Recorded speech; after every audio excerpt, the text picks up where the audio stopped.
You're so excited. You have that brand new Mosin Nagant. You're shooting it for the first time. Okay, it's not brand new. It was made in 1932. But for you, it is new. You're shooting it for the first time. How's the hits going, Tactical Doodle? If it's anything like all the Mosins we've shot, not too great. Not so great until you find out where it's hitting. Once you find out where it's hitting, you can adjust your aim. You can get on steel. You can get on paper. But if you take a Mosin Nagant off the rack and you go shoot it, let's say at 300 yards, good luck.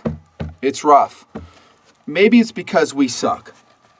And that could be the case. But we've had a lot of Mosins come through that haven't been even regulated. Yeah.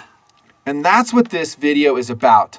Not the Mosin Nagant, not about the K98, not about the M1903, not about the Arisaka, but about the process of perhaps getting your sight regulated, or maybe putting on a scope mount on some of these collectible World War II era rifles.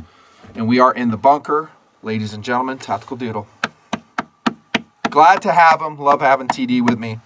We've been cranking out some videos. Thanks for subscribing, for hitting that notification button, for becoming a TMP Patreon member. Keeps us motivated, and we keep cranking content. True or false? Yep. How many hours have we done this week? 30, 40? Sounds about right. That's just content. A lot of time hot boxing farts in here. Couple of those too. I just came out of actually 4 hours of post-production, so editing. So a lot of work going on. We enjoy it, but that's the process that's currently subject to change supporting the project. On to the rifles. So you get that Mosin Nagant. You're excited. You're pumped. You take it out to the range. You find out that it's shooting approximately 3 feet high at 100 yards. What do? Well, like most people, you'll probably go back to the internet and you might read, as we did in the day, I haven't checked lately, and they'll say, hey man, that's just normal, adjust your point of aim. That's how it's supposed to shoot. You know, back in the day, you weren't supposed to shoot anyone any less than 380 yards, or 14 Anshins, or what's the other? That's what they say about the Mosin one. Remember, they're like, well, if it's old enough, it's regulated in Anshin, so if you want to convert it, here's the... Yeah, and so the excuse cone comes out, and they say, well, it's perfect, you're the problem. And we don't do that with our rifles. We like our rifles to shoot on or where we want them to at 100 yards. Call it crazy. Call us crazy. We don't really care what they did back in 1898. We don't care what they did back in trench warfare during World War I.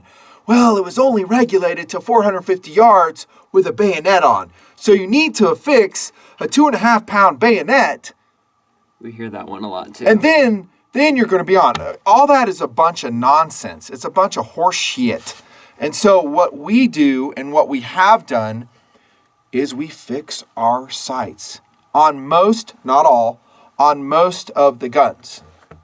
And the theme for this is it worth it, number one? Number two, get ready for some work and a project.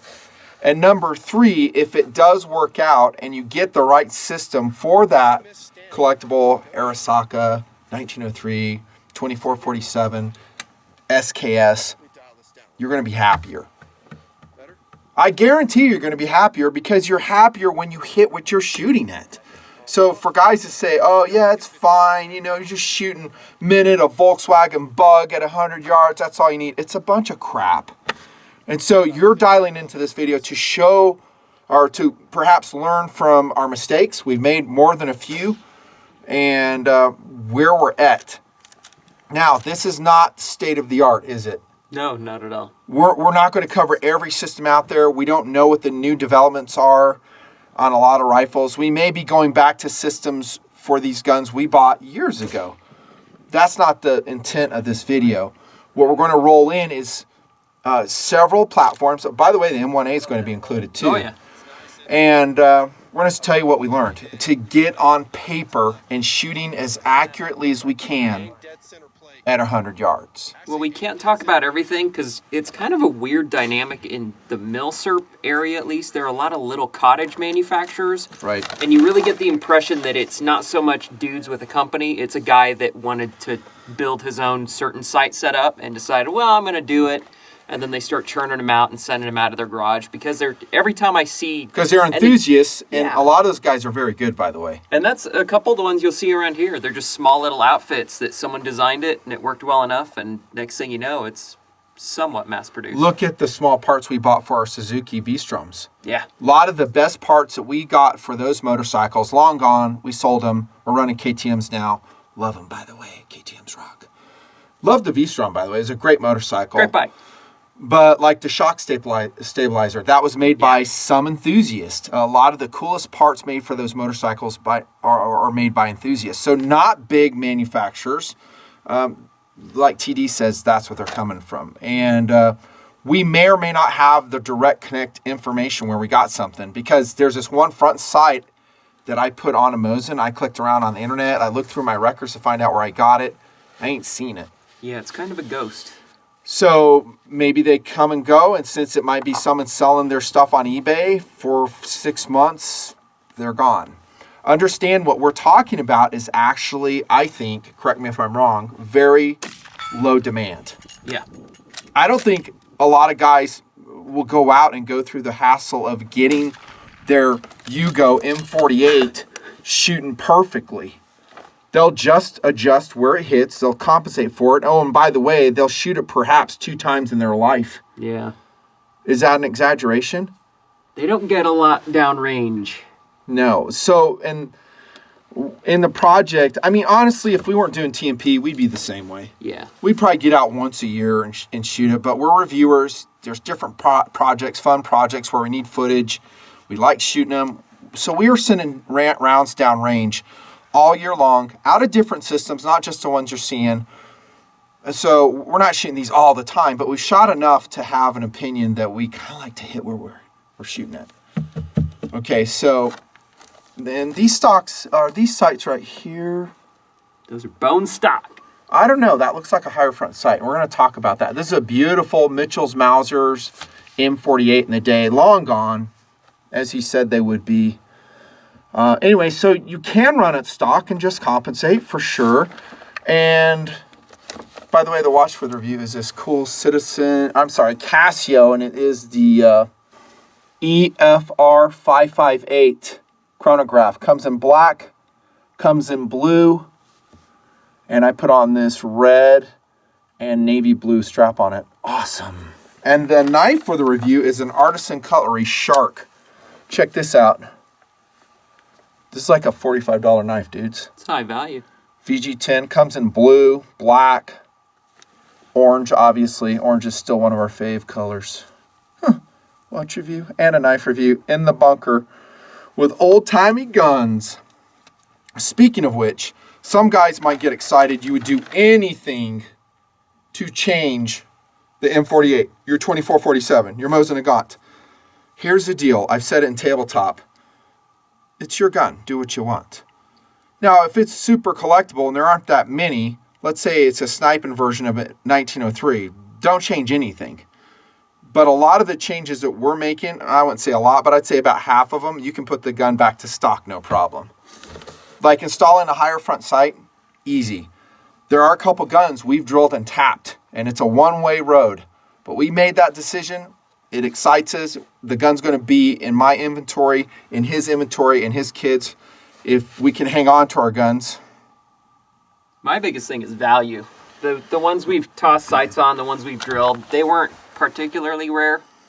Like an old Remington 03, I wouldn't be drilling and tapping. And because you'd lose more value than it's worth. I'd be better off selling that valuable one, getting a crappier, just run-of-the-mill version of that whatever type of rifle, and then slapping whatever I wanted on there. Another interesting philosophy point before we get into the specifics of each gun is if you're really going after max accuracy, you probably don't want a milsurp rifle, right? If you're going max accuracy, what the hell are you doing buying like $190 M48 from AIM Surplus packed in grease and cosmoline. You can't- wish they were were. that cheap. They were Well, cheap. that's They a got a long batch a time while ago. Not to say these guns cannot shoot accurately, but I'll say what I said in some of our videos going way back, like, I don't know, 6-7 years ago. Excuse me, still working a cold. And that is, if you're going for max accuracy, be careful of going down that very expensive, time-consuming road of, for instance, modifying your Mosin Nagant, putting hundreds and hundreds of dollars in it. And in the end, is it going to be as accurate as a Savage Axis? Is it going to be as accurate and as reliable as a Ruger American? Probably not. In the A cost, Thompson Contender? Probably not. the cost edge the Mosin used to have, because you see some projects over the years of people going, yeah, I'm going to get max accuracy out of that. The days of cheap Mosin ammo are gone. They're gone. It's not as cost effective. You know, it used to be, yeah, it's basically like shooting 70 22. bucks for a tin of Mosin is what Yeah. we were buying it for when we started TMP. 440 rounds. 440 for 70 bucks is like, that's why I nicknamed my review back then, the poor man's 30-06 or something like that.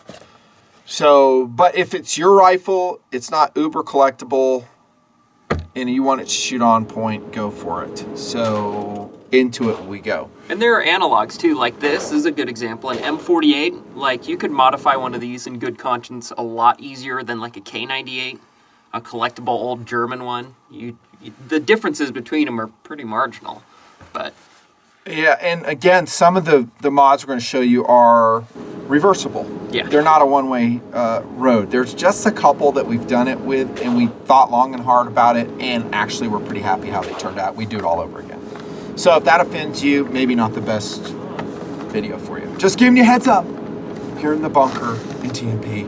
M48 we showed you. Show them the Mosin, whichever one. Show them the one with the skinny front sight on it first. So the first system, since we introed with it, that we're going to talk about is a Mosin Nagant, and that's just how we say it. There's different pronunciations. Don't care. it's pronounced moisten. It's the Mosin Nagant. I just say moisten because people hate moist. He's got a lot of funny pronunciations. So this is a refinished Mosin by myself. I made a video about that process in TMP many years ago, and of course some guys were excited that I would actually dare to refinish a Mosin Nagant with millions and millions of them produced, and this gun's staying with us forever. I'll go back to what I said. It makes us happy. We refinished it. Deal with it. And it's a round receiver, so whatever. It turned out great, though. We're not really concentrating on the wood, but we are showing you the gun. Now, you may have noticed on this gun, however, we're not running the stock sight anymore. The first road we took with the Mosin actually was not an iron sight. It was a brass stacker, forward-mounted scope. I'll come back to this in just a second. So show them this one right here. This is the base I'm talking about right here. So in TMP, if you were to go back 10 years, this is what we were running on that Mosin Nagant. Remember the one we painted olive drab? Yeah. We had a red dot on it. That thing is cool. It worked though, didn't it? Yeah. So this is kind of heavy. I don't know, 6 ounces, 5 ounces.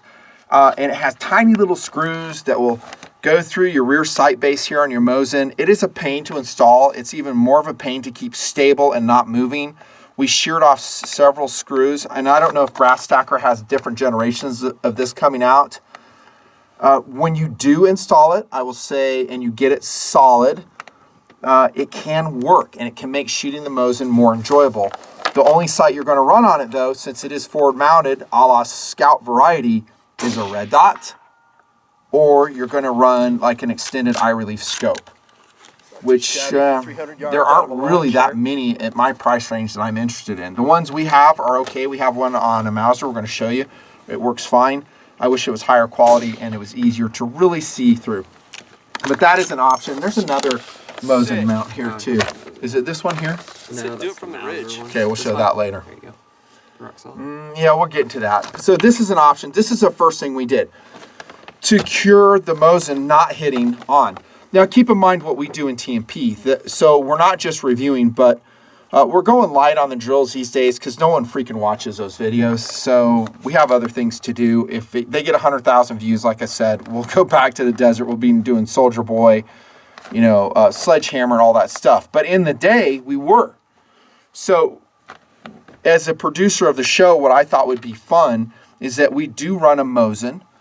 And to do that, we need to hit steel out to 300 yards in a lot of those drills. With iron sights, again, going back to the beginning, we ran them with iron sights. No one could do it. We couldn't do it. It was difficult. Hence, we went to the red dot. That was the first thing. It works, does have some drawbacks, adds weight, it can move on you, and it's a forward-mounted option, which is good in that it keeps the action open on the Mosin. So you can still strip or clip it if you want. Now, the second thing we did is we went into eBay. Oh my gosh, the amount of time we wasted with this. Do you remember this? We got these circular ring front sights, and I don't think this is one of them, but it looks just like it. I think Brass Sacker has something like it too. It's called the M1930. And what you do is you get a ring sight and a front post, and you knock it out of the dovetail, and now you have to hand file that circular front sight to fit the unusually shaped dovetail of pretty much every Mosin Nagant made. They're pretty much non-standard. So plan on a lot of time. We told you at the outset you're going to be spending a lot of time on this. You will. But wait, there's more. Now, this steel post in the front sight has to be higher. So that was the whole purpose, because all of our Mosins were shooting high. So if it's shooting high, you want your front sight to be higher. You always chase the shot. But wait, there's more. Now, after you put in that front sight post, you have to experiment where it's hitting, and you'll shoot it 5 rounds. Oh, what do you know? I'm still shooting high. And then what we did is take a grinder out to the desert, unmount that front sight, and I might find video of this, and good luck grinding that post without bending it. Because I also ordered off eBay thinner posts, so what do you know? You could actually see the steel target you're shooting at. And they were great, and man, we went through so many of those. We'd be grinding it in the desert, and it'd go flying out into dirt. It's lost. We probably went through $100 worth of just posts, and I think this one is wearing one. So I finally got this one right. So that is, I don't know if you can see it, that is not a stock Mosin post on it. It's one of them that I got off eBay. There was a guy selling higher front posts for the Mosin, and we got it set. And I think I had to permanently Loctite this front hood on here because it was slipping around. We filed it down the best we can, but you shoot it a couple rounds and it starts drifting left and drifting right. You don't want that. And that's a hassle. But wait, there's more. Now that you've put a higher front sight on, your rear sight probably won't work as well. Well, the rear sights by design on the Mosin kind of suck ass. They do. And you're always going to notch with these Milsurp rifles basically to the bottom, okay? So, in other words, if you're shooting super long range, you can see the meters graduations there on this Mosin. This is where you do it. This is basically for volley fire. If you have plunging 16-year-old eyeballs. By the way, this is TD filling in the receiver, and I like it. It makes me happy. Helps us keep them apart, too. It's cool. So you can, after you put that front sight in, now we may have another example of a Mosin to show you. You might be able to be successful, and you're on paper. You're shooting relatively good groups at 100 yards. What we opted to do is, on this round receiver Mosin Nagant, install, after drilling and tapping, an extended peep sight. Now you're talking, bro. Where did that come from? I think I made a video of this very thing years ago. We're kind of recovering it here, but a lot of guys never will watch that video. That is a Williams rear sight, and I researched it for the radius on the round receiver and found one that fit. I don't remember which one it is. It might be for, I don't know, a Savage or something. And I just ordered it, and I lined it up, drilled and tapped it. And so now with this setup, I have an interchangeable peep sight with graduations on there. It's windage and elevation adjustable. I don't have to do anything with my front sight. Nothing. This is a great setup. Now this Mosin, with its bent handle, by the way, sent off to a gunsmith to do that. Also awesome. Now this, like this, and this is a Williams WGRS. This is what it shoots right here, bros. Check this, and this is with surplus ammo.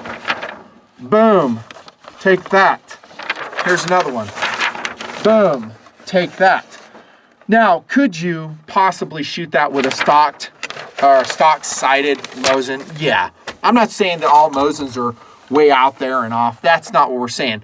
But generally, it's going to shoot very high, even at 50 yards, really high at 100 yards. In our experience, again, about 2 to 3 feet high.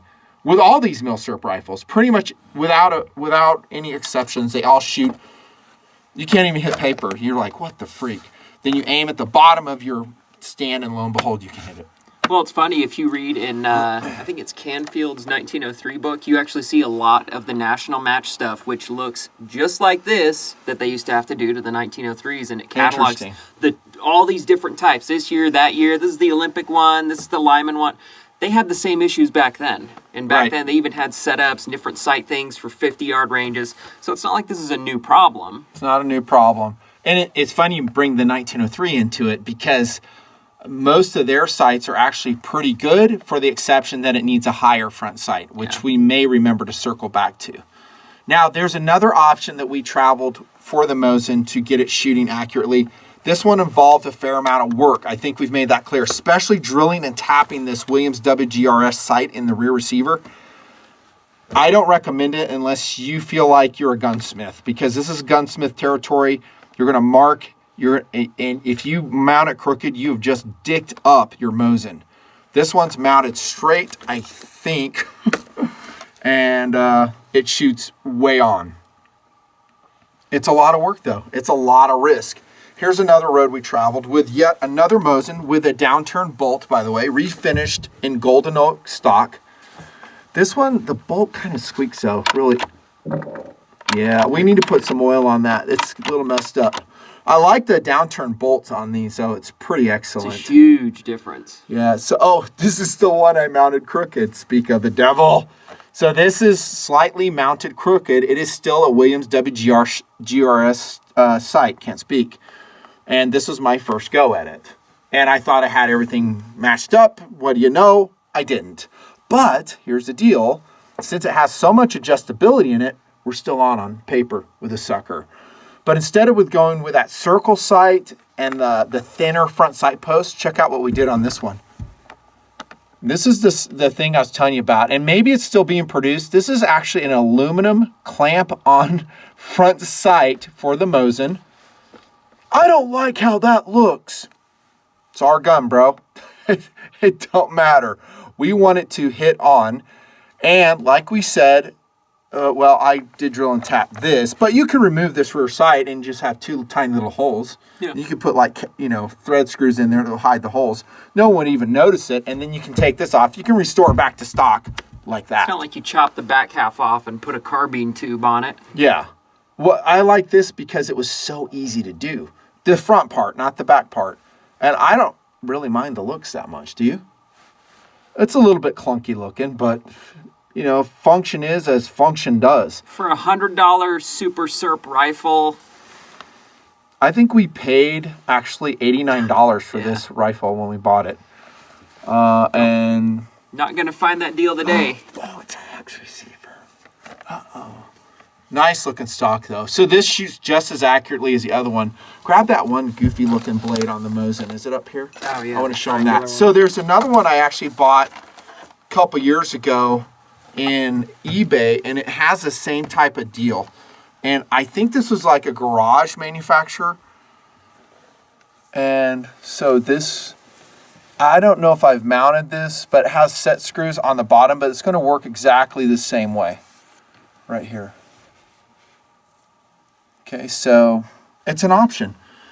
Now, if you really want to get serious with your Mosin, and by the way, we do want to get serious with our Mosins. I'm talking accuracy, like out to 300 yards, maybe even beyond. If you have good ammo and your gun can shoot it, because a lot of Mosins, it really is a roll of the dice, isn't it? We've had some Mosins that shoot really good, and others we just can't shoot well with, and the bores look good, but they just don't shoot. It's a roll of the dice. Keep in mind how Mosins were built, too. It was like a 70-year period that was sometimes A goat rodeo, and Right. at other times, a total shit show. Right. Don't know what you're gonna get till you get it, though. It is a box of chocolates. What I would recommend is go shoot it with iron sights. Make sure you have a shooter before you go down the path we're going to tell you right now with your Mosin. And the path is putting a scope on it. And when I say putting a scope on it, I'm talking really putting a scope on it. And that brass stacker don't count. This is kind of a temporary measure. It's good for fooling around. I mean, I want something rock solid on there. And what do you know? That's the name of the scope mount. It's Rock Solid Industries that sells this. And here's the instructions. And I'm going to tell you right now, it's a process to mount. I would probably recommend you have a gunsmith put this mount on. He gives good instructions. I actually like his instructions. But I'll tell you what, it is fraught with problems. This is the mount. And you're going to, again, drill and tap your Mosin Nagant receiver. And we did just that. But it's an M1913 pick rail on it. It is not lightweight. It's going to add a substantial weight to your rifle, but it's a Milsurp. What do you care? It's not your GTW rifle, is it? And this is what it looks like mounted. So here we go with another Mosin in the TMP inventory. Downturn handle, refinished stock. I love it. And then this is running a Rock Solid. But wait, there's more. When I first mounted this sight, I took great pains to make sure this Rock Solid mount was at the proper angle on the receiver. And let me tell you what I'm talking about. When you drill and tap it, in the instructions, we're not going to go over here, we don't have time. You're basically going to change the angle and make sure you want it parallel with the bore. Yeah. Parallel with the bore. And I thought I did everything right. Drilled and tapped it, put my 30 mil tube burst scope on there. It has a wide range of adjustment. I couldn't get on paper. I'm like, oh my gosh. I was cringing because I'd already drilled the side of the receiver, and I'm like, is this rescuable? The answer is maybe, and in our situation it was, because there was enough movement and I could relocate that whole of the scope just down enough where we were able to come in line again. Yeah, we made a mistake, but we rescued it, true or false. Yeah. And the one thing that I had to do is I had to put a washer under it to get more gripping force to it. And there's more screws up front with the Rock Solid. Look at their instructions. They'll tell you all about it. Now we're on paper. We're on paper. And we removed the front sight on this Mosin, by the way. Wearing a World War II band. This has a beautiful brass stacker, shell loop, cheek rest on it, and a Timney trigger on this one. Okay, so that's a beautiful setup. I mean, that's a cool setup, but the time and money we've spent on this rifle, I could have got Model 700.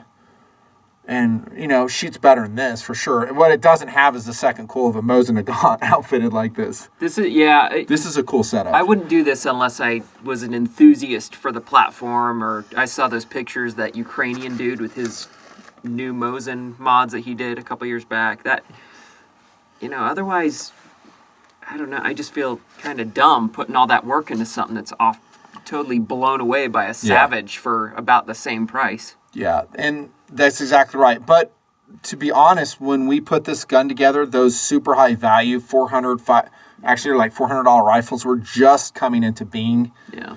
I still would have done it though, just for interesting content, because I think it's a fascinating exercise to do this. It's really cool, but keep in mind now, getting a Mosin itself is like $350 from the places we've been going lately. The price on it has crept up so much. We were just in a gun store, and the Mosins, no kidding, they were not pretty guns at all, and they were selling for $400. They were $450 at Cabela's. So now you're putting $400 in the gun. You're putting hours and hours of work decosmolining that sucker. Now you're going to put hours and hours of work putting on a Rock Solid Industries mount or paying a gunsmith. Let's say it costs you $300 just to put the mount on. Now you're going to put in another $700 in the scope. You see where we're going? Then you're going to put in a Timney trigger. Oh, and by the way, when you put this Timney trigger, you have to mill out the wood stock for like 6 hours. It's a huge, huge pain. You remove a ton of wood to make it fit. And then you do have a sliding safety right here when you do. Bringing it up to modern standards, and then you're refinishing your stock. There's another whole day, maybe 2-3 days. Holy freak. When you factor in your time, you're looking at a $1,500 rifle, maybe more. but it's cool. And you can do it, and we want to present it to you as an option. If you love the platform, maybe you have a ton of Mosin ammo stored up. Yeah. And that's another reason, like, well, I have, 5 Mosins. I'd really like to do that. Then this video is perfect for you. It's just going to give you some ideas. We're really happy once it's mounted correctly with a Rock Solid Industries mount. Whew, lots to talk about. That's the Mosin Nagant. Let me show you a gun that we're not going to modify. I did mention it to you, and it was shown in another video. And it is also a period rifle. And this is our freaking Arisaka Type 44 carbine. So it has a very unusual, protection for the front sight. It's just a blade that's looped over. That little tiny triangle is your front sight. I don't know if that's focusing. I'm trying. There you go. And then, like a lot of the period rifles from the turn of the century on until the 1910s, 20s, 30s, has a very small and precise notch in the back. And lo and behold, this one actually isn't too bad. It does shoot high, but we're not changing this one. One, there's not that much Mosin stuff out there, and it's too rare to mess with, so we're just leaving it. And the caliber for it sucks. It's a weird ammo. We aren't going to shoot it a lot. 6.5 by 50. Load up 50. on it. Not going to reload it. So more of a display piece, crew member here in the project. So this one's remaining unmodified. But also, and like you said, the ammo's so expensive, we don't shoot this one that much. We're not going to do Soldier Boy with an Arisaka. But there are lots of those running around out there that were sporterized, that were modded, rechambered. So if you were to find one of those and you like it, then do whatever you want. The next platform we're going to show to you, you want to go with that one? Okay. Is going to be the K98. This is my M48, isn't it? Give me the 2447 or a K98. And they're all kind of the same rifle. The beautiful K98 Mauser. A shining example of German classic arms design and superiority in function. Oh, yeah, that is smooth. Klaus? Powerful. Probably one of the greatest thing any of the Pauls ever made. Paul being Paul Mauser. I actually don't know if I think that's his name, but I don't remember.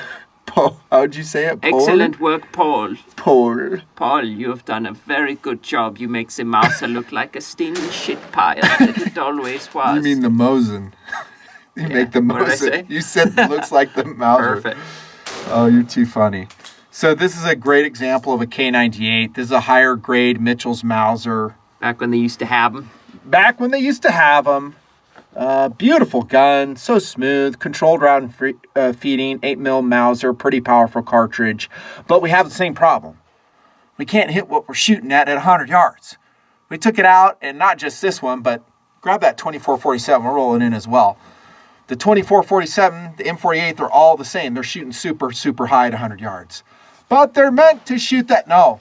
We said that in the intro. We want them to shoot on at 100 yards so we can run drills with them, basically. And plus, it's funner that way. Go ahead. I always have to ask, what the hell kind of fights were they having? Oh, we back can't show then? that one then. That's the only one I have on my side. Okay, never mind.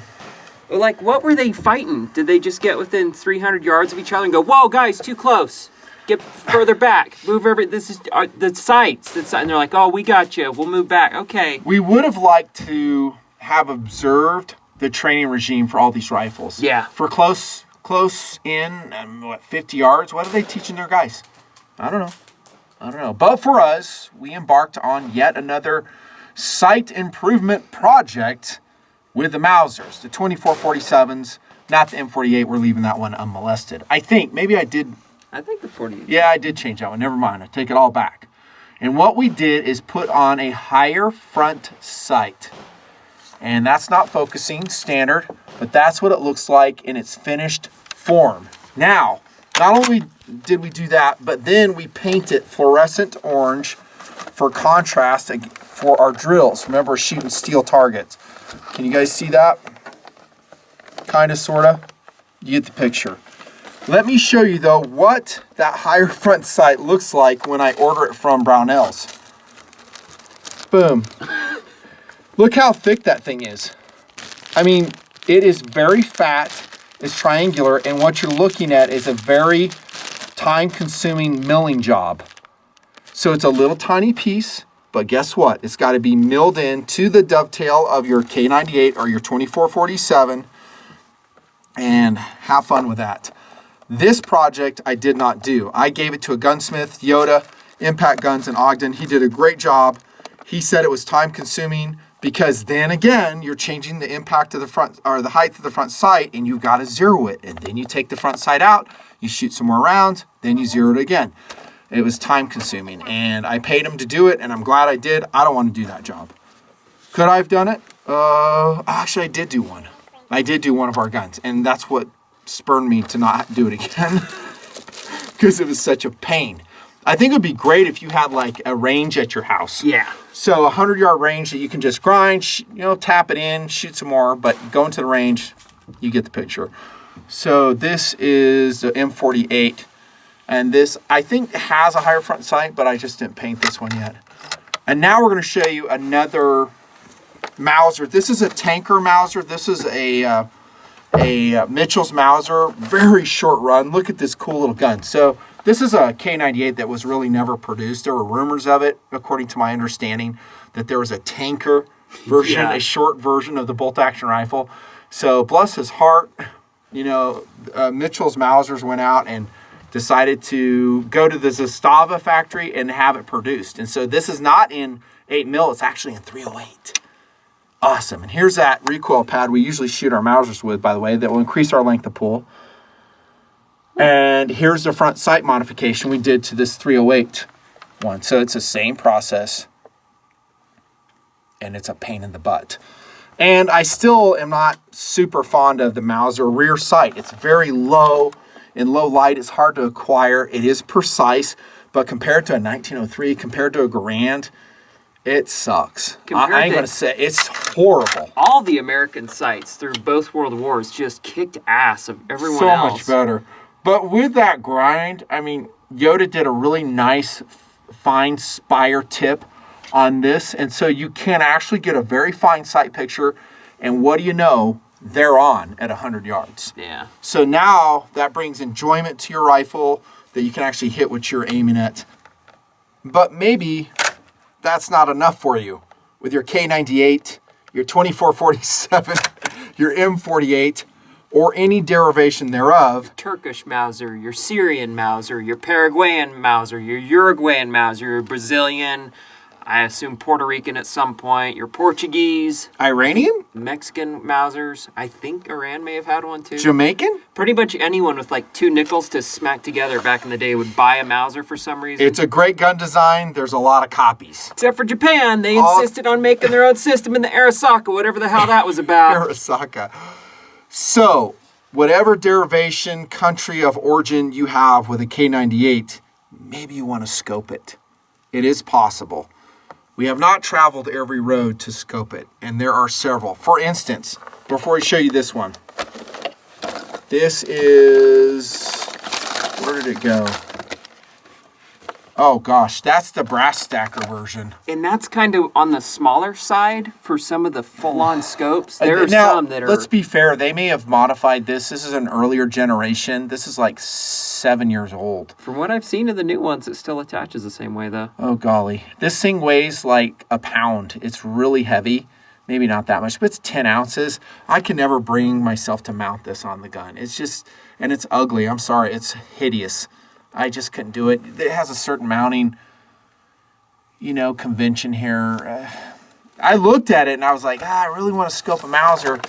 Couldn't bring myself to do it. There was a mount that went in there. Do you know where it went? This is it right here. So this came from Mitchell's Mausers. This one here. This is another mount. This is much more streamlined. And is that the one you put on here? No, this one's an NDT. Is this a drill and tap mount here? I don't know. We've never mounted this one. And like we say, we're not showing you every one. I think this is a drill and tap one. But it's clean. And another thing I forgot to say about the Mosins is I don't like see-through mounts. Because see-through mounts means there's some air in the mount. Now your cheek is resting above the comb of the rifle. It's very uncomfortable. This is a see-through mount. Anything that brings it up higher, count me out. So, do you remember the brand of this one? I think that's an NDT. They call it the no drill, no tap mount. They have a couple different ones. This Most is of a them are- 2447, dudes. Yugo 2447. Most of the time, they're pretty low profile, and you just end up drifting this. So this could be returned to stock within about half an hour. So there's no permanent modifications taking place on this gun. We did put, the higher front sight on it prior to it to confirm this gun before we put in the time was a good shooter. It was. It printed well. To be honest, every 2447 we've ever shot is outstanding. They've been great. And dude, when we got this rifle, it was so cheap. I think it's like $280. Yeah. $280 off a used gun rack. But now we have an extended eye relief Weaver scope. This is what we're talking about. It's medium quality. It's not amazing. It works though. And you can actually make hits out to 300 yards with this. Maybe some of you guys who are a lot better than us, maybe 500 yards. But that's pushing it with this glass. 300 I thought was pushing it the other day. It was I like... thought it was pretty accurate, though. I really liked it. It was. That I a mean, party. you were connecting with it huge. Straight bolt on the 2447.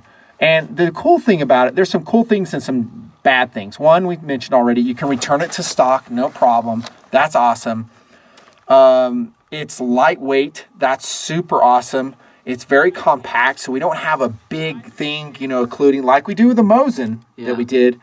And we didn't occlude the loading area here, so we can still stripper clip it. We can get in the bolt. We can field strip and clean it. All the optics are front. The downside is, once again, I'm not a huge fan of EFR scopes. They're harder to get in. They're harder to find. This one is adjustable. We put it down the minimum magnification usually to find our target. They're just not ideal. I'm not a big fan of the Scout concept. Are you? For these, I like it because you can stripper clip it. Roger that. I mean, it sucks, but I'd still like being able to slam a couple things home and then just throw the clip. It's fun. You also have a narrower objective, so the low light capability of these EFR scopes seem to be diminished. They're not awesome. But I'll tell you what, when you have this outfitted like so, you can actually find out definitely if you have an accurate rifle. We're still actually working with this gun because we're getting better loads. But here's the 2447, just initial target, what we got with it. And this is just like cheapo, Yeah. like 1950s Dang, surplus ammo. Look at Tactical Doodles Group. Isn't that cool? This isn't long range yet. We have another one that's a little wider than this, but it shows the gun is capable of some good accuracy. And with the scope, it's kind of fun. And I call it extended, the long eye relief LER is another way of saying it. And it's 2.5 by 8. There you go. So that's another option to do. Oh, and I forgot to show you our Mosin accuracy. So this is Mosin with that scope. Look at this group right here, dude. Oh my gosh. That's great. This is just 50 yards though. With And then- garbage ammo. Yeah, the ammo's garbage. And Garbage this is tuna can. actually makes the sight in your Mosin in so fun. And it opens up here, but again, this one, by the way, I had to like slap the bolt. Remember, it was just the bolt was like sticking. And don't tell me I need to spin clean my chamber. That ain't it. I love it. You need to spin clean your chamber. I did it within the first hour. Rock solid mount with Burris, surplus ammo only. So there you go. So that's exciting. You can put glass on it. Rear mount option we showed you with the Mosin. And again, there's probably some more options out there. The theme you want to take away from this bunker video is that time, effort, money, if you get it right, in the end, I think I had 3, but I'll add another point. It's going to be awesome. You'll be happy with it. And that takes us to, ladies and gentlemen, the M1A. Kind of not really a surplus rifle, but we're still going to put it in this video. Let's pretend you're one of those weirdos that got the cut in half receivers off that train load or something, and you somehow resurrected an M14. There are a lot of, parts are parts M1A builds out there. This ain't one of them. This is a Springfield Armory M1A, and it came with a synthetic stock. I put the walnut on it because, you know what? The M1A just kind of cries out for walnut. It belongs on there. It belongs. We ran it with synthetic and Red Skies drills, lots and lots. And these are second cool guns for us. They're not GTW guns. They're second cool guns. And so now we have a beautiful national match front sight, which didn't have to be ground. Yeah. It installs easily. That's a national match flash suppressor on there. It's the same with the Grands, too. National match parts, it takes hardly any time at all to plop it on and get to work. Easy, and a wide availability from major manufacturers. You can go to Brownells and buy that national match site, and from a lot of other suppliers like Fulton Armory. It's crazy how you can standardize parts, and it makes installation easier. I wonder who came up with that. Who came up with that? I wonder That's if so the Russians had ever heard crazy. of that back in the day. That's Probably so crazy. So another thing, though, is we did shoot this with iron sights, and it's fantastically accurate and enjoyable. We've got video of it, but we wanted more. And so we went down the pathway, as you've seen in TMP, of putting a scope on the M1A. We tried the 3rd gen Springfield Armory mount. And it is so bad. I wouldn't say it's bad. Dude, the knobs are like a quarter pound. Yeah, They're like, it's old school. It's like, they call it 3rd gen, but it's still pretty bad in terms of weight. SAWC, it violates every principle. So we peeled those off after using them for years. You saw it in the SOCOM shooting in Sledgehammer. I was running a 3rd gen in that. And they do work, but again, it's technically a see-through mount. It raises your cheek even higher off an already high optics mount. We experimented with a bunch of different options, like on the SOCOM, long iron relief scopes, and what we ended up with is this mount right here, the Cavum mount, ladies and gentlemen. And it's probably been improved since we've put this one on. oh, yeah. I will tell you now that it's also going to be a project. I don't think it's super easy to install. You take out the stripper clip guide, great instructions with it. You have like a tension screw that comes on the front of the receiver right here. No permanent modifications though, and you're not drilling and tapping it. And you have to take apart and take out your front sight, which is honestly a little bit problematic because there's a lot of little parts. Make sure you bag them up, you label them, and you put them in a bin where you keep your stuff and stay organized. Because the day will come when you want to take that scope off and you want to restore it. But I thought, and I'm kind of going off memory here, that putting it on was work. Yeah. It was work. I mean, and you may not end up with a rifle you can zero to. So I'm not going to say you're going to put on your Cavum mount and then all of a sudden, oh man, that scope is like right on.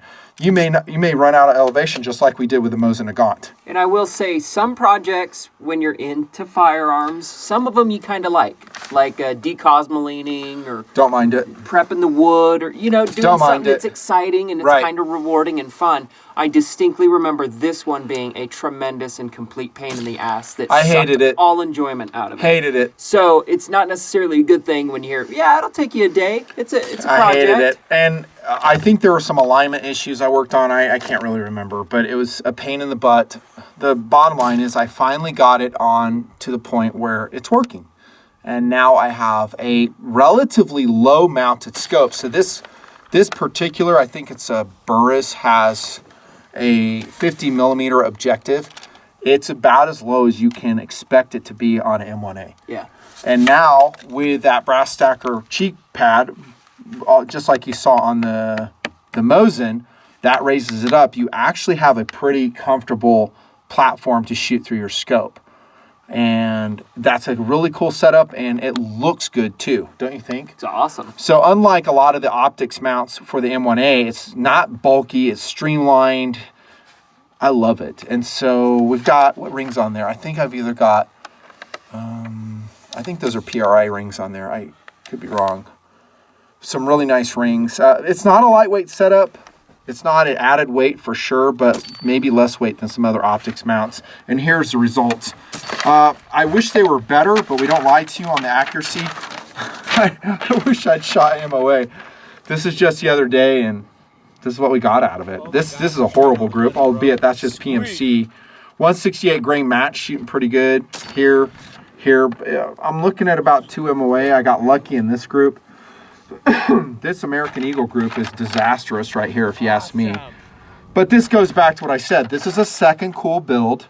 It's about the coolness of it, how it looks, the enjoyment level of shooting it. I think, as I've done before with other M1A platforms, I can bring it down to MOA with very careful loads that this gun likes. This is not a stainless match. It's a standard barrel on this, so this is not a national match barrel, so that might have something to do with it. I haven't bedded this rifle yet, so there's some other things I may or may not do to really tighten the accuracy, but that gets to the point of how much time and effort and money you're going to put into it to make it shoot like a modern rifle. Will I do it? I don't know. With It's got a couple more range sessions. We'll see how it does. With the M&P 10s having taken over that 308 battle rifle role in the inventory, there just isn't much interest around here in putting in the work and the effort to get it super balls on. Right. I mean, I like every gun in my system to be as good as it can be, and I work very hard to make it that way. I think it's more interesting, but you're right. And the Palmetto PA-10 shot amazingly. Yeah. I mean, that Palmetto PA-10 is like a $650 AR-10. Actually, I hate to say a price because I'm probably wrong, but it shot great. It was like MOA. With some loads. Other loads I didn't like, but it had a stainless barrel. But this is a second cool thing. And now we go to TD. Take it away. I want to give my SKS vocal cords a rest. with some surprisingly good tech sights.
Oh, I love that. And these ones, as far as tech sights go, are pretty unobtrusive. You can take them on, you can take them off, go back to stock. They have them pretty much for everything under the sun, it seems like. We've thrown them on 1022s. Major platforms. The AK-47s were awesome. Love them. Loved them on that Love Arsenal. them. It does replace the dust cover, and you have that rod, and it's kind of a pain to get in there, but once it's on, it is totally on. And I showed these guys about 8 years ago of me taking an AK with tech sights out in the desert, and I shot an inch group multiple times with it. And that's my claim to fame. So if I have nothing else, no claims to fame in my life, I'll go with that one. Yeah, it's a good one to have. And the tech sights, I'm showing you one here in package. This is for an SKS. Look at also how far aft they mount. So normally, where's your SKS sight? Clear up here. It adds 10 super short inches. radius like an AK. 10 inches of sight radius. Amazing. All there. And now this is, I think, a drill and tap too, isn't it? I so you think got it screws. replaces the screw, doesn't That it? I'm looking at the rear one though. I think you just drill little holes for this. Oh, It's you been replaced the forever. rivet. Since I've put this one on, but I think it's but whatever it is, it's an SKS and it's mine. You're right. It's the Yeah, the rear cross rivet pin. right there. yeah. So you'll take that out. It's a little bit, to install, and the takedown is more complicated with the tech sight on it. It usually is. But you won't care because now you've got yourself a shooter. So this is a Yugo SKS. We just love it. And I think this has the smaller front sight on it. I put a thinner front sight on that. So now we've got a tech sight with a thin front sight blade on it. And you're talking 100 yards, you can shoot with this, no problemo. And if you're saying, man, I wish it could still be super inaccurate, you're in luck. Because boom, it still has the flip up radium. Yeah, it's got that big old fat illuminated blade. That's so fun. Grenade launcher. I just love that. What do you do with that? I really wish we had a Russian, no, I was going to say AK, but I'm talking SKS. But the Yugos are so much more fun. They're cool. You know, the bayonet, the grenade launcher, the cup on the front. Gas cutoff with its awesome. Grenade launching. I think the Norinkos and stuff look kind of boring without all of it. I love the Yugos, man. They're cool. But this is the SKS tech sight modification. I highly recommend it. Now, you may have an SKS and it shoots on for you, but try shooting it at 200 yards and then get back to me. It's usually all those surplus AKs, or not surplus, but Eastern Bloc, Russian-built AKs have big, fat front sight blades on there, and so it completely occludes like an IPSC target at 300 yards. How are you going to hit with that thing? I just don't get it. It's tough. Maybe I'm missing something. And this also mimics the GI aperture. So now all these are interchangeable apertures from tech sights. So you can go to tech sights, and I think you can change them out. And they have different variations. I haven't kept up on with their generational improvements. I'm glad they're still around, though. Last time I checked, they were. Yeah. So that's SKS platform tech sights. God, I love freaking Ghost Ring sights. They're so awesome. They're the best. On best. this one, you got a circle and a circle. So you have a circle front sight and you have a circle rear aperture with the wings. Perfect. So fun. One thing I did notice in putting these on is I had to take out the rear sight leaf. Yeah. So again, baggy that, label it, because it occludes your front sight. So on this Yugo SKS, it sits high. So it's not just putting this on, putting that on. Like we said, there's always a rub. You're almost there, not really. There you go. Whew. Man, how long have we gone? What? 2 hours and 20 minutes. Just Sweet. kidding. There you go. So that's some options to sight your Milsurp rifles. And that's just the surface. We didn't even talk about what if you want to go original PU scope for the Mosin. It's $150. It's Chinese. Firefield makes it. It's probably horrible. But dude, it looks just like they used to have for the original Mosins in 1942. Right. Good point. What we're trying to do is just get it accurate at 100 yards, be tasteful. I think our modifications are tasteful. Most of them are reversible and temporary. Some are not, where I drilled and tapped the side of that Mosin. But you know what? Mosins at the time were cheap, and it makes us happy now. But it was a lot of work. It was so much work. Thematically, that's what we want you to understand, that it's a ton of work. You can do it. And what I've heard with guys that give it to gunsmiths is they give it to a gunsmith and they don't see their rifle for a year. Yeah. And then when they get it back, it's still done wrong. So I would probably look on the internet or someone who knows how to do it and gives a time promise. Yeah, I will get it back to you soon. I think Terry, a.k.a. Yoda at Impact Guns in Ogden, I think he could do it. Not horrible. But you got to be very specific. This is what I want, and be willing to pony up for some bucks, bro, because it ain't cheap. I would probably ballpark most of these mods with parts and labor, $300. Yeah, at least. Drilling and tapping, sighting, ammo, time, and again, is it worth it? Is it worth it? I wager most of y'all say there's no way. I'm happy with my sights as is. Like you said, nothing. Like you said, TD, it's not really a go-to-war rifle. I'll deal with it. It's off, and I think that's probably the best path to take. If you go down any other path, prepare. Wrapping it up. Last words. Yeah, hopefully that helps. Yeah. In the bunker with Tactical Doodle. Good times, man. The bunker's fun. Guys are loving the bunker. We swap out the stuff in the back. Got a freaking Tommy gun in the back. Yeah. Look at all that cool stuff. Decoration. More stuff to look at when we forget what we're going to say. Oh, I've been blocking all my Thunderbolt stuff this whole time. Oh, you did. You swapped out some cool stuff. Which Gundam is that, by the way? That's the full armor. It's the one I had the card for. So the full armor one, and that's his nemesis right there. Sick. And the Psycho Zaku. So I don't know if any of these guys know Gundams. I wish I they do it did. for the two guys that go, dude, Exactly. Lee Williams flipper I'm playing with right here. Discontinued Kershaw model. Back when Kershaw did super cool stuff. They still do some good stuff. Signing off. See you later.